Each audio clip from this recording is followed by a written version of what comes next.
remember this thing called the Light phone? Credit card size phone? Yep.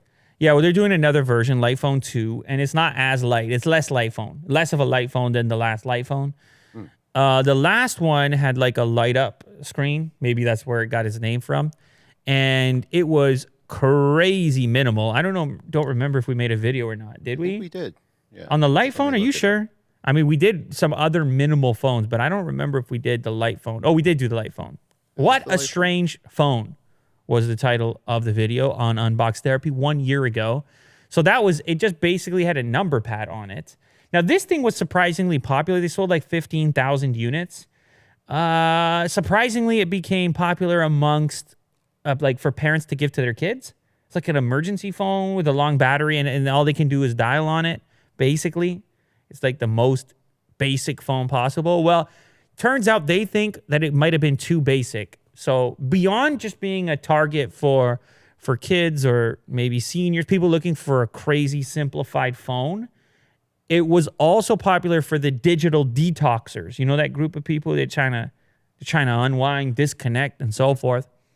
So I think they went a bit too far with that last version. The new version, on the other hand, they're going to give text messaging back to you, and they're going to give you an EInk display. And this is the one that Will's showcasing right now. So it's a less light phone, but still very light.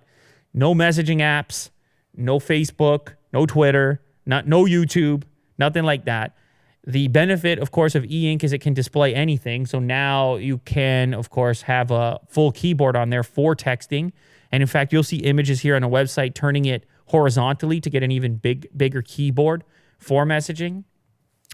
This one also improves the connectivity. So the original version was a 2G device. This one is 3G or 4G. I can't remember. It's 4G. So they go all the way up to 4G. And this one was also via crowdfunding. So it was on Indiegogo.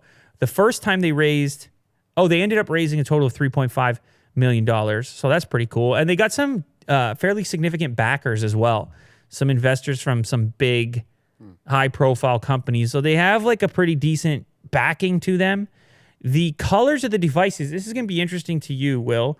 The colors of the devices were aimed at being the exact tone of a white or black e-ink display. So the surrounding bezel of the device, they were trying to make it match as closely as possible. So for white, that means a kind of like muted white, almost light gray.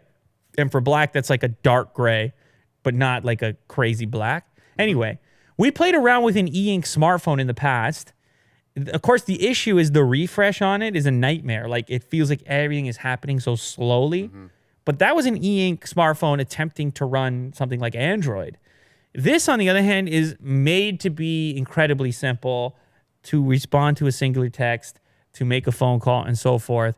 And so the simplicity here, it might be okay to have an EInk display for something that you're not expected to interact with in a major way, like a smartphone. An EInk smartphone, a bit more difficult. And you can see on the demonstration video that you're showing right now how it has to refresh at certain points. See that? Mm-hmm. So the screen goes dark when you move around within there. But for a digital detox, I feel like this one might do better because you can't not text, man. People text you. You got to see it. You can't be on the T9. You need a keyboard. So this one, you get rid of most of the crazy addictive stuff. And then you have phone, alarm, calculator, text, notes. That's it. So I know people are going to, like a lot of people are going to think it's crazy. And it kind of is crazy. It could be a supplementary device. It could be a vacation phone to keep you off your smartphone. The problem comes in at the price point like it did for the last one. And a lot of these phones, it's going to be $350. And for me, that's just like, it's crazy. You're telling people to get this instead of a legitimate smartphone. If this is $150, and I get it, you can get a legitimate smartphone for $150 as well, but if it's $150, it's a different conversation. It's like, give it a try. It's more in the territory of give it a try as opposed to $350. That's a hefty commitment.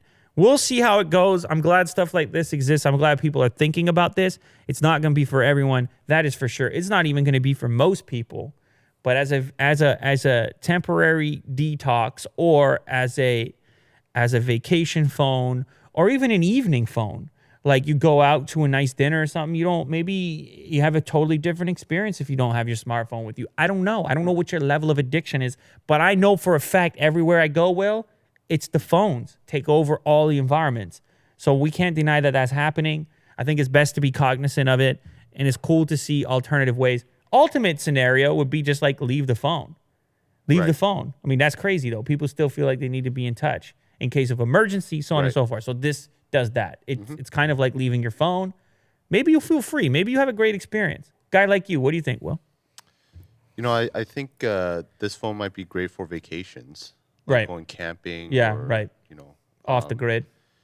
Yeah, I think it's a great product. So that's your next it's phone. So simple. You're giving up it's your minimal. Pixel. Your Pixel's done. I I didn't think. Yeah, I didn't think so. You know.